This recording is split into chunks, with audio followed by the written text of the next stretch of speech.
ঢাকা থেকে চট্টগ্রাম যাওয়ার শেষ ট্রেন, রাত ১১টা। ট্রেন ফাঁকা, আমি একা। জানলা দিয়ে বাইরে তাকালাম, অন্ধকার। মাঝে মাঝে পুরনো স্টেশন ভেসে যায়। হঠাৎ দেখলাম একটা মেয়ে দাঁড়িয়ে আছে প্ল্যাটফর্মে। সাদা শাড়ি, লম্বা চুল, মুখে একটা অদ্ভুত শান্তি। ট্রেন ছাড়ার আগে সে উঠল। আমার সামনের সিটে বসল। আমি তাকালাম, সে হাসল। আপনি কোথায় যাচ্ছেন? আমি বললাম, চট্টগ্রাম। সে বলল, আমিও। ট্রেন ছুটতে শুরু করল। আমরা কথা বলতে লাগলাম। তার নাম মিম, পড়াশোনা করে, চট্টগ্রামে বাড়ি যাবে। সে বলল, আমি এই ট্রেনে প্রথম। আমি বললাম, আমিও। সে হাসল। তাহলে আমরা একসাথে প্রথম যাত্রা করছি? ট্রেনের অন্ধকারে তার চোখ যেন জ্বলছিল। আমি বুঝতে পারছিলাম কিছু একটা হচ্ছে। সে বলল, আপনি কি বিশ্বাস করেন কিছু মানুষ একবার মরে গেলেও ভালোবাসা খোঁজে? আমি থমলাম। কেন বলছেন?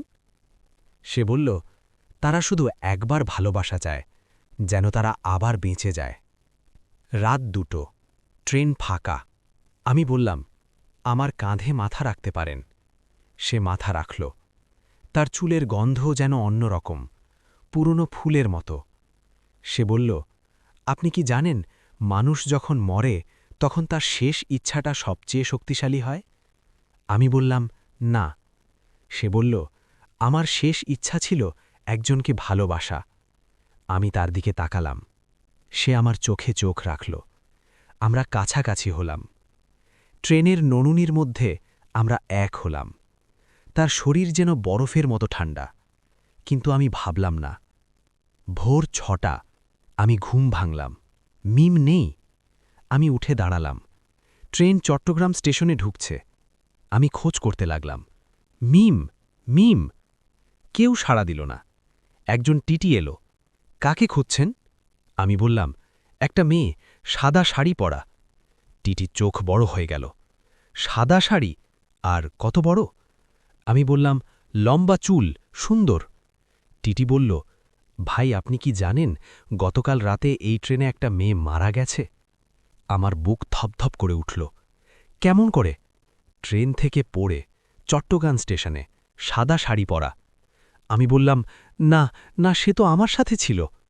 টিটি বলল, ভাই সে মারা গেছে রাত ১১টায়, ট্রেন ছাড়ার আগে। আমি পাথর হয়ে গেলাম। কি বলছেন?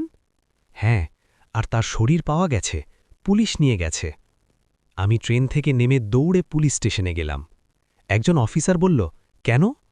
আমি বললাম, মিম, মেয়েটা। অফিসার বলল, আপনি কি তার পরিবার? আমি বললাম, না, আমি ট্রেনে তার সাথে ছিলাম। অফিসার বলল, অসম্ভব। কেন? কারণ সে মারা গেছে ট্রেন ছাড়ার আগে। আমি বললাম, না, আমি তো তার সাথে কথা বলেছি, তার সাথে। অফিসার বলল, ভাই আপনি কি জানেন যারা অসমাপ্ত ভালোবাসা নিয়ে মরে তারা কখনো শান্তি পায় না? আমি থমলাম।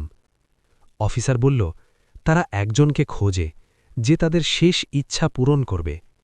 আমি বললাম, কিন্তু আমি তো তাকে ভালোবাসি না। তাহলে কেন তার সাথে কাছাকাছি হলেন? আমি কিছু বলতে পারলাম না। আমি স্টেশন থেকে বেরোলাম।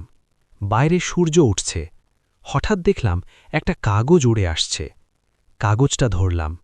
লেখা ছিল, তোমার ভালোবাসায় আমি শান্তি পেয়েছি। এখন আমি যেতে পারি। তুমি যেন কখনো এমন কাউকে ভালোবাসো না যে আসলে নেই। আমি পেছনে ফিরে তাকালাম। ট্রেন ছেড়ে গেছে, খালি প্ল্যাটফর্ম।